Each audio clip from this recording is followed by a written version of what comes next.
Ice, in its varied forms, covers as much as 16% of Earth's surface, including 33% of land areas at the height of the northern winter.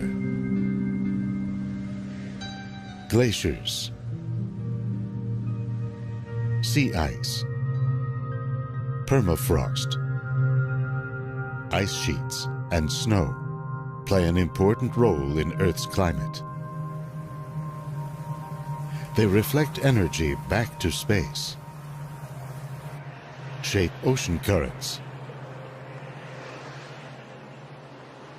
and spawn weather patterns. But there are signs that Earth's great stores of ice are beginning to melt.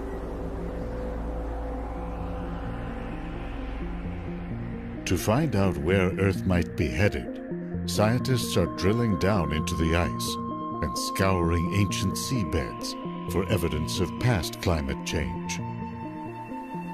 What are they learning about the fate of our planet, 1,000 years into the future, and even beyond?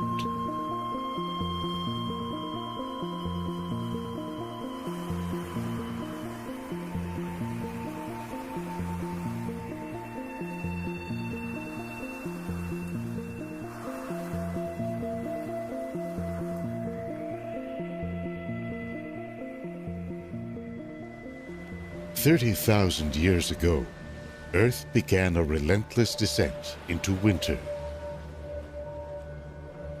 Glaciers pushed into what were temperate zones. Ice spread beyond polar seas.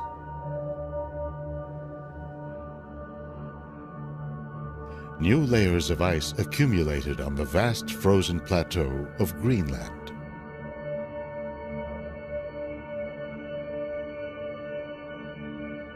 At 3 kilometers thick, Greenland's ice sheet is a monumental formation built over successive ice ages and millions of years.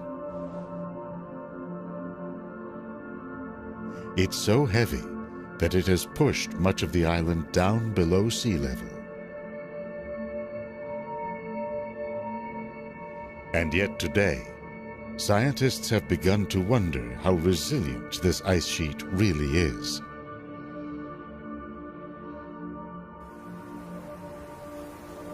Average global temperatures have risen about 1 degree Celsius since the Industrial Revolution.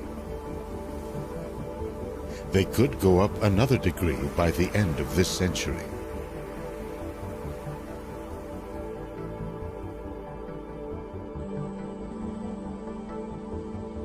If Greenland's ice sheet were to melt, sea levels would rise by over 7 meters. That would destroy or threaten the homes and livelihoods of up to 1/4 of the world's population.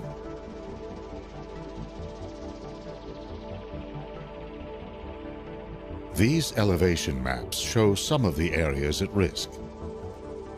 Black and red are less than 10 meters above current sea level. The southeastern United States, including Florida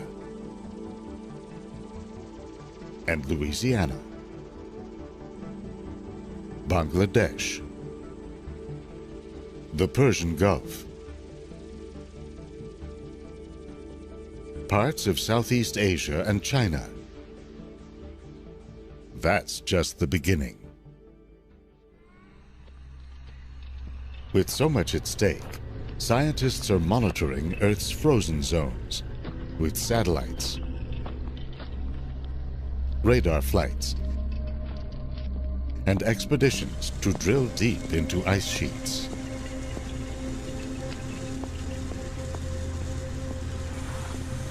And they're reconstructing past climates, looking for clues to where Earth might now be headed.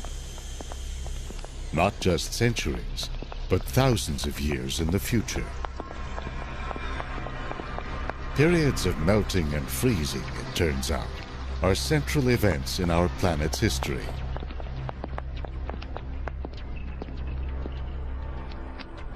That's been borne out by evidence ranging from geological traces of past sea levels, the distribution of fossils, chemical traces that correspond to ocean temperatures, and more. Going back over 2 billion years, Earth has experienced 5 major glacial or ice ages. The first, called the Huronian, has been linked to the rise of photosynthesis in primitive organisms. They began to take in carbon dioxide, an important greenhouse gas. That decreased the amount of solar energy trapped by the atmosphere, sending Earth into a deep freeze.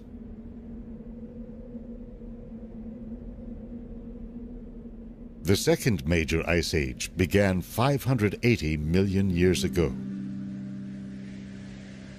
It was so severe, it's often referred to as Snowball Earth.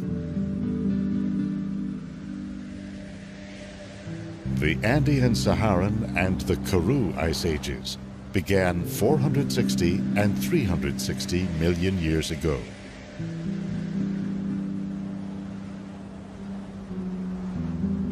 Finally, there's the Quaternary, from 2.6 million years ago to the present.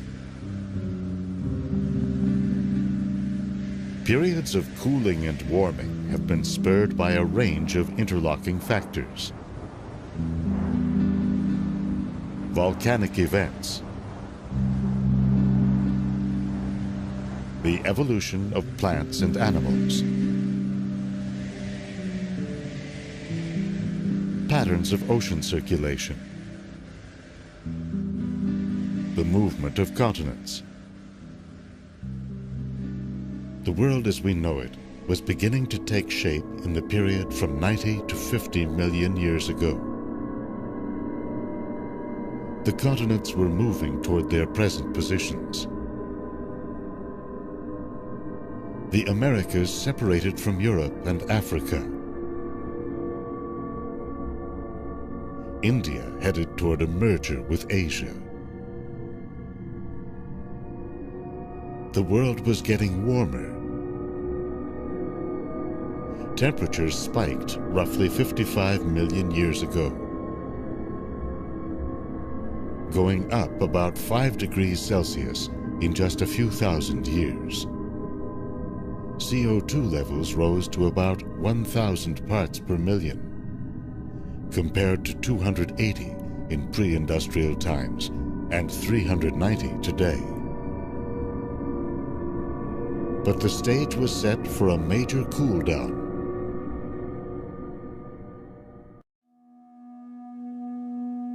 The configuration of land masses had cut the Arctic off from the wider oceans. That allowed a layer of fresh water to settle over it, and a sea plant called azolla to spread widely. In a year, it can soak up as much as 6 tons of CO2 per acre. Plowing into Asia, the Indian subcontinent caused the mighty Himalayan mountains to rise up.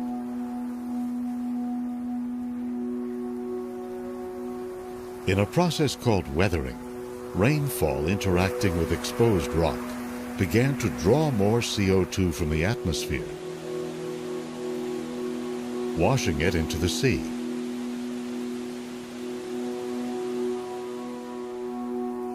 Temperatures steadily dropped.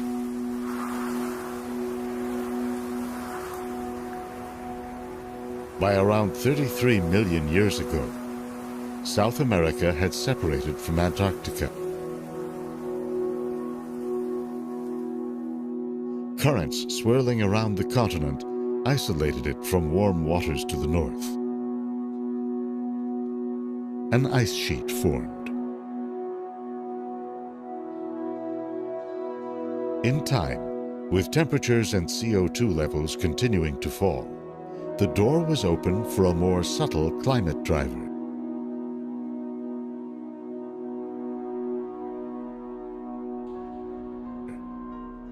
It was first described by the 19th century Serbian scientist Milutin Milankovic.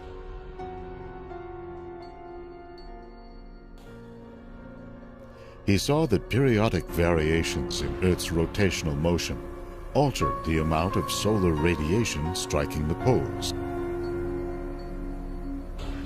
In combination, every 100,000 years or so, these variations have sent Earth into a period of cool temperatures and spreading ice. Each glacial period was followed by an interglacial period in which temperatures rose and the ice retreated.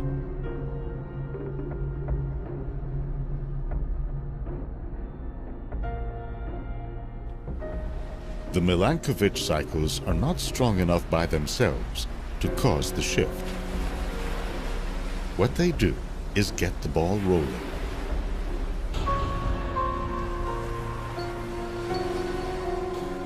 A decrease in solar energy hitting the Arctic allows sea ice to form in winter and remain over summer. Then to expand its reach the following year. The ice reflects more solar energy back to space. A colder ocean stores more CO2, which further dampens the greenhouse effect.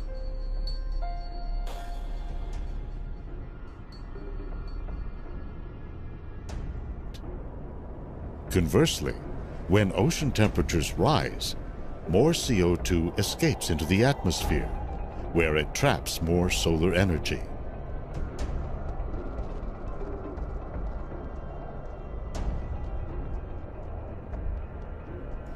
With so many factors at play, each swing of the climate pendulum has produced its own unique conditions. Take, for example, the last interglacial, known as the Eemian, from 130 to 115,000 years ago.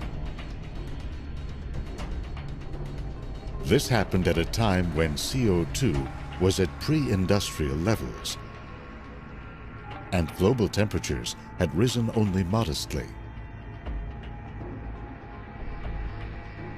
But with higher solar energy striking the north, temperatures rose dramatically in the Arctic.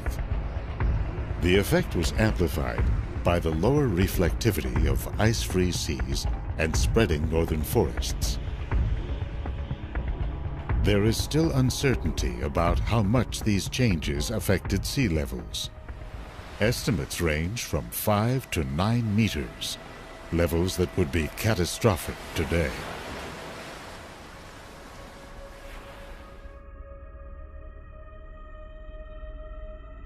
That's one reason scientists today are intensively monitoring Earth's frozen zones, including the ice sheet that covers Greenland.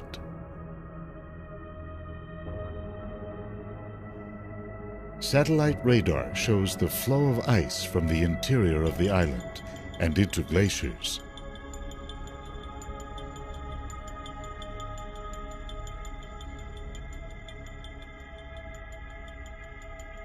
In the eastern part of the island, glaciers push slowly through complex coastal terrain.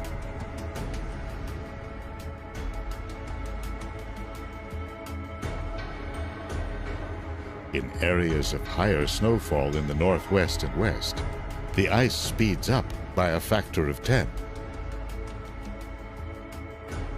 The landscape channels the ice into many small glaciers that flow straight down to the sea.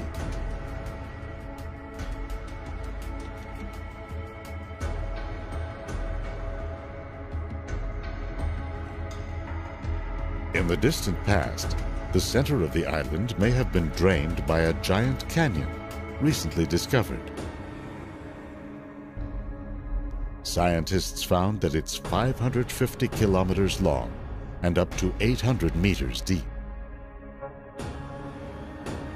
It leads from Greenland's interior to one of today's most volatile glaciers.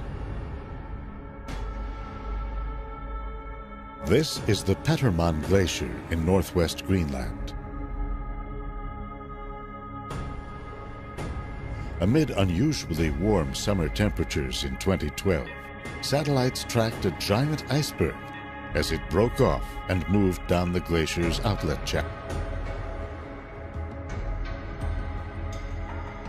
At about 31 square kilometers, this island of ice stayed together as it floated along.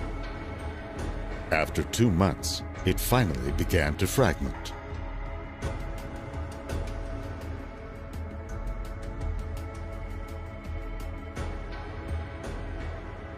The Jakobshavn Glacier on Greenland's west coast flows toward the sea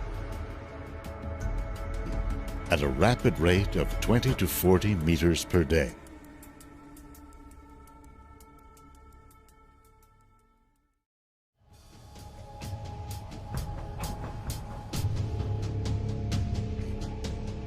At the ice front, where the glacier meets the sea, Jakobshavn has been retreating as it dumps more and more ice into the ocean.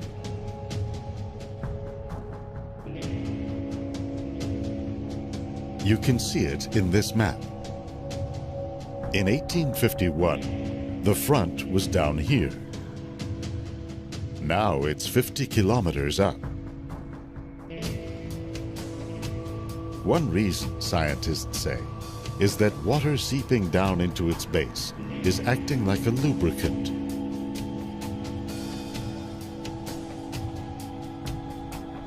Another is that as the glacier thins, it's more likely to break off or calve when it interacts with warmer ocean waters.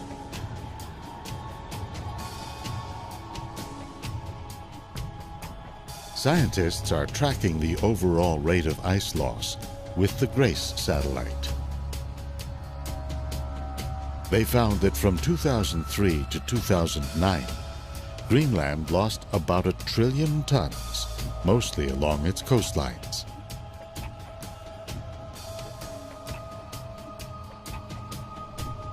This number mirrors ice loss in the Arctic as a whole. By 2012, summer sea ice coverage had fallen to a little more than half of what it was in the year 1980.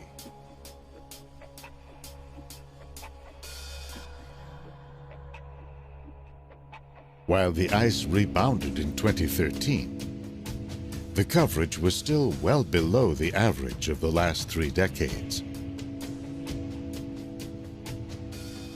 Analyzing global data from GRACE, one study reports that Earth lost about 4,000 cubic kilometers of ice in the decade leading up to 2012.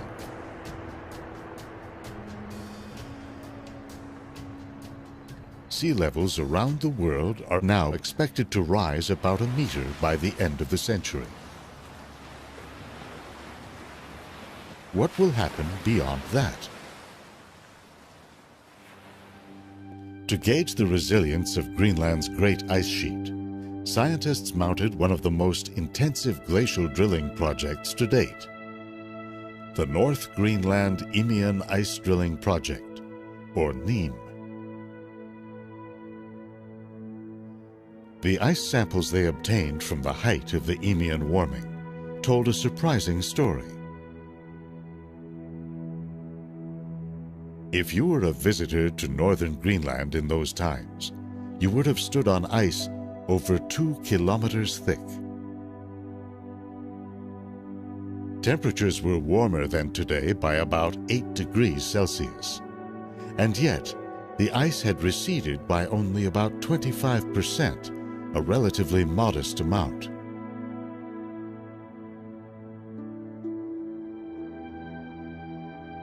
This has shifted the focus to Earth's other much larger ice sheet, on the continent of Antarctica. Antarctica contains 90% of all the ice and 70% of all the fresh water on the Earth. Scientists are asking, how dynamic are its ice sheets? How sensitive are they to melting? Data from GRACE and other satellites shows that this frozen continent overall has lately been losing as much ice as it gains.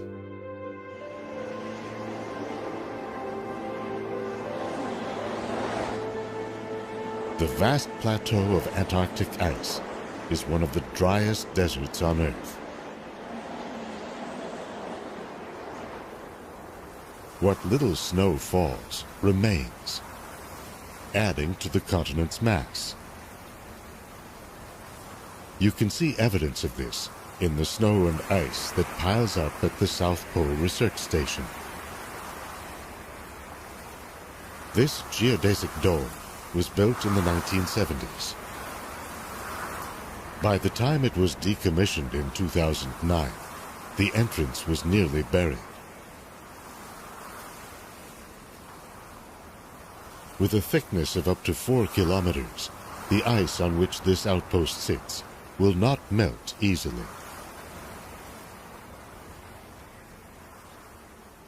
That's true in part because of the landmass below it, captured in an extraordinary radar image. The eastern part of the continent, the far side of the image, is a stable foundation of continental crust. In contrast, the western side dips as much as 2,500 meters below present-day sea level. Along the Amundsen seacoast, the ice is disappearing at an accelerating rate. Inland ice streams are moving toward the ocean at least 100 meters per year.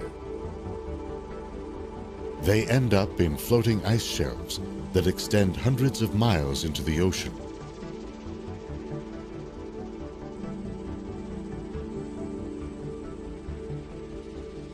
This is the Pine Island Glacier, a major area of focus for researchers investigating the impact of a warming climate.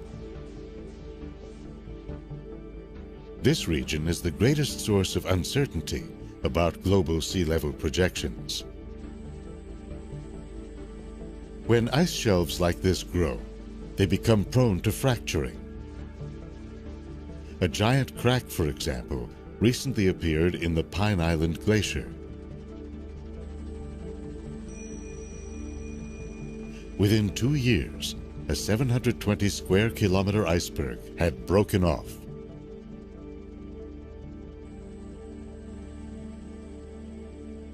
But the scientists are more concerned about what's happening below the surface.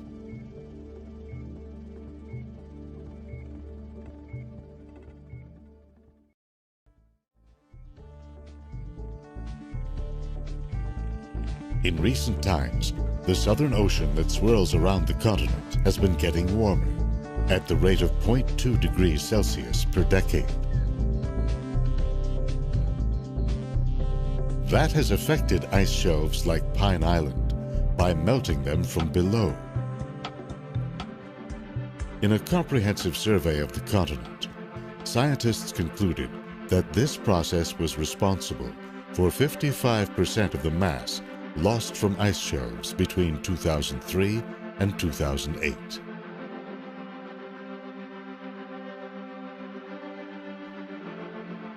It's also been blamed for one of the more puzzling twists in the story of climate change: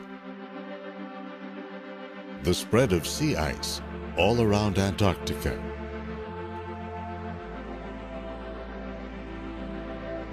One possibility is that ramped-up winds circling the pole are pushing the ice into thicker, more resilient formations.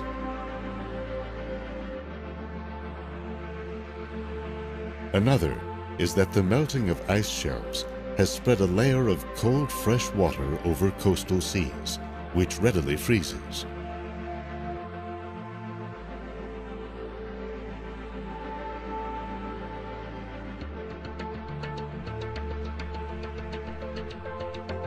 A team of researchers has come to the Pine Island Glacier to try to monitor the melting in real time.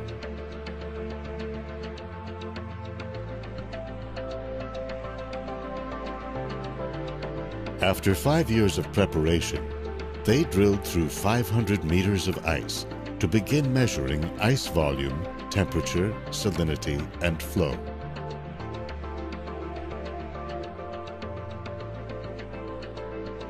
In some places, they found melt rates of about 6 centimeters per day, or about 22 meters in a year. Because ice shelves hold back inland glaciers, the melting could trigger larger changes. That's likely what happened to the Larsen ice shelf on the Antarctic Peninsula in the year 2002. It's thought to have been stable since the last interglacial.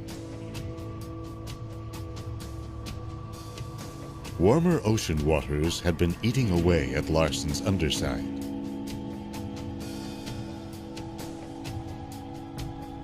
By early February of 2002, the shelf began to splinter into countless small icebergs. By March 7th, when this picture was taken, it had completely collapsed, forming a vast slush that drifted out to sea.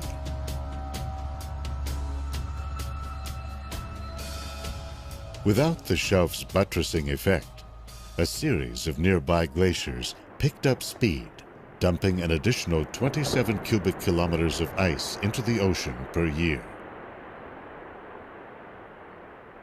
Evidence from the last interglacial, the Eemian, brings an ominous warning of what could lie ahead.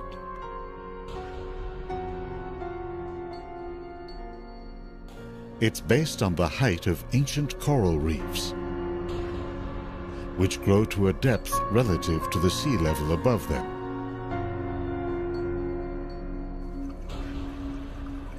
Based on reefs along the Australian coast, a recent study published in the journal Nature showed that sea levels remained stable for most of the Eemian, at 3 to 4 meters above those of today.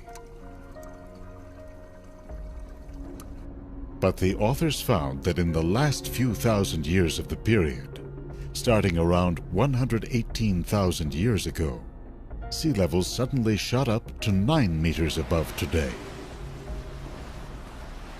The authors concluded, in their words, that a critical ice sheet stability threshold was crossed, resulting in the catastrophic collapse of polar ice sheets.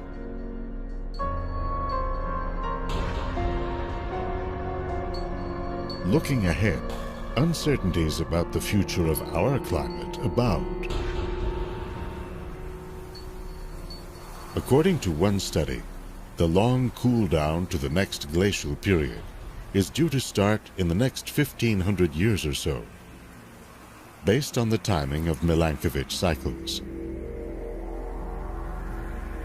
But for that to actually happen, the study says, enough new ice would have to form to jumpstart the new glacial period.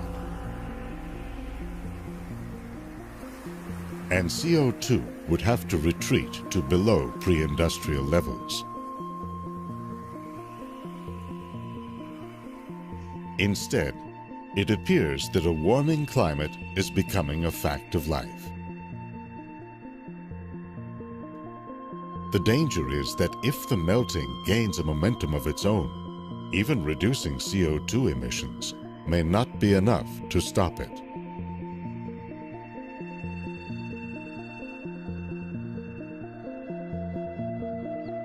The still unfolding story of Earth's past tells us about the mechanisms that can shape our climate. But it's the unique conditions of our time that will determine sea levels, ice coverage, and temperatures.